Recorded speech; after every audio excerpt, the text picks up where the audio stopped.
ইতালিতে সাগরবালা ওরফে অভি নামে বাংলাদেশি এক যুবকের খণ্ড বিখণ্ড মরদেহ উদ্ধার করেছে দেশটির পুলিশ। এই খবর পাওয়ার পর থেকেই নিহত অভির গ্রামের বাড়ি মাদারীপুরের রাজৈর উপজেলার পাখুল্লা গ্রামে চলছে শোকের মাতম। বিচারের দাবি জানিয়েছে পরিবার ও এলাকাবাসী। মাদারীপুর প্রতিনিধি নজরুল ইসলাম পলাশের তথ্য ভিডিওতে ডেস্ক রিপোর্ট।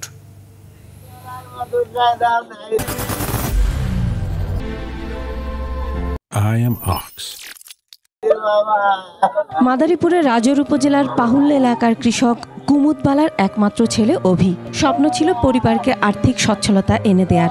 2 বোন আর বৃদ্ধ বাবা মাকে রেখে 2.5 বছর আগে 18 লাখ টাকা ঋণ করে লিবিয়া হয়ে ইতালি পাড়ি জমান। ইতালিতে একটি রেস্টুরেন্টে কাজ করতেন অভি। ভালোই দিন কাটছিল। দেশের ঋণের বোঝা কিছুটা হলেও পরিশোধ করছিলেন। গেল 18 সেপ্টেম্বর হঠাৎ নিখোঁজ হন অভি। খুঁজে না পেয়ে অভির মামাতো ভাই মিঠুন 20 সেপ্টেম্বর ইতালিতে থানায় একটি সাধারণ ডায়েরি করেন। পরে ইতালি পুলিশ তদন্তে নামলে 23 সেপ্টেম্বর দুপুরে রেলওয়ের পাশে একটি কালো ব্যাগের ভেতর 26 খণ্ড মরদেহ উদ্ধার করে। মরদেহের পাশে পাওয়া যায় অভির ব্যবহৃত বৈদ্যুতিক সাইকেল। খবর পেয়ে শোকে স্তব্ধ হয়ে পড়েছে পুরো গ্রাম। একমাত্র ছেলেকে হারিয়ে নিঃস্ব বাবা মা শোকে হতবিহ্বল।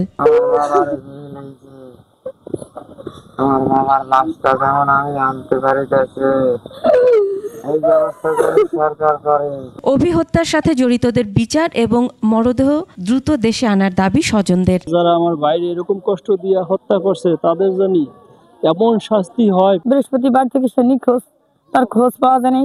তারপর মঙ্গলবার দিনকার খবর আসে সে নিহত। সে একা, এই ফ্যামিলির আর কেউ নেই।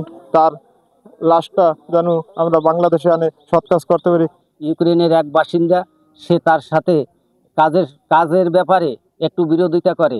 সেই ক্ষেত্রেই তার সাথে সেইখান থেকেই তার এই পর্যন্ত হত্যার পরিকল্পনা নেয়। জঘন্য কাজ করছে, এইটার সুস্থ বিচার এবং সুস্থ দাবি চাই। মরদেহ দেশে আনার বিষয়ে প্রশাসন থেকে সর্বোচ্চ সহযোগিতা করা হবে। যিনি মারা গেছেন তার লাশ আনার বিষয়ে আসলে ওনাদের পরিবারের সাথে আলাপ করে আমরা পররাষ্ট্রের মাধ্যমে তাদের লাশটা যেন, ওনার লাশটা যেন আসলে আমাদের বাংলাদেশে আসে সেই ব্যবস্থা আমরা কার্যক্রম গ্রহণ করব। ইতালি ও বাংলাদেশ সরকারের কাছে নিহতের পরিবার ও এলাকাবাসী দ্রুত মরদেহ দেশে ফিরিয়ে আনার দাবি জানিয়েছেন। Masum আলিসা, desk report, 21 television.